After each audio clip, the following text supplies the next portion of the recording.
Halo, saya Haifanel Kofifah. Di sini saya akan menjelaskan tentang pemindahan risiko pada perusahaan travel, yaitu day trans.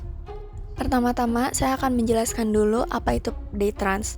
Day trans adalah perusahaan penyedia jasa transportasi darat, pengantaran barang ringan, dan layanan travel antar kota yang diakuisisi oleh PT Panorama Transportasi Tbk pada Oktober 2009.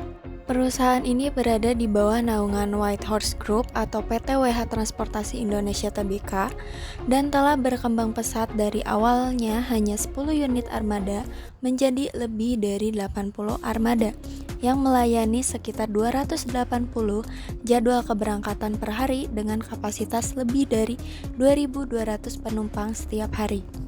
Day Trans melayani berbagai rute populer di Indonesia, termasuk kota-kota seperti Jakarta, Bandung, Yogyakarta, Semarang, dan kota-kota lain di Pulau Jawa. Setelah tahu tentang Day Trans, apa itu pemindahan risiko? Nah, pemindahan risiko atau risk transfer adalah salah satu strategi dalam manajemen risiko yang bertujuan mengalihkan konsekuensi finansial atau tanggung jawab atas risiko dari satu pihak ke pihak lain, sehingga pihak pertama tidak menanggung kerugian secara langsung. Pemindahan risiko berarti memindahkan harta, kegiatan, atau tanggung jawab terkait risiko kepada pihak lain dengan maksud menghilangkan atau mengurangi tanggung jawab pihak yang memindahkan atau transferor terhadap kerugian yang mungkin terjadi. Risiko yang dialihkan ini bisa berupa risiko kerusakan, kehilangan, kecelakaan, atau kerugian finansial lainnya. Pemindahan risiko pada perusahaan travel yaitu day trans merupakan bagian dari manajemen risiko yang bertujuan mengalihkan risiko kerugian yang mungkin terjadi kepada pihak lain, biasanya melalui mekanisme asuransi atau kontrak dengan pihak ketiga. Nah, selanjutnya bagaimana cara pemindahan risiko di perusahaan travel day trans? Pertama, yaitu asuransi. Perusahaan travel biasanya mengalihkan risiko kepada perusahaan asuransi dengan membayar premi tertentu. Jika terjadi risiko seperti kecelakaan atau kerugian lainnya, perusahaan asuransi akan menanggung biaya ganti rugi sesuai polis asuransi yang disepakati. Yang kedua, kontrak dengan pihak ketiga. Pemindahan risiko juga dapat dilakukan melalui perjanjian kontrak dengan pihak lain seperti penyedia transportasi, hotel, atau vendor lain.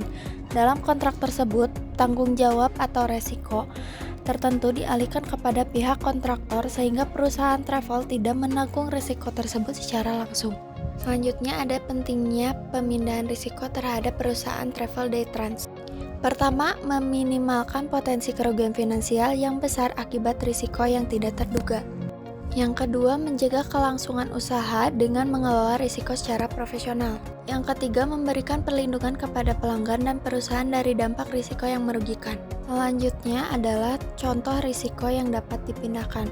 Pertama adalah risiko kecelakaan selama perjalanan. Kedua, risiko kehilangan atau kerusakan barang bawaan pelanggan.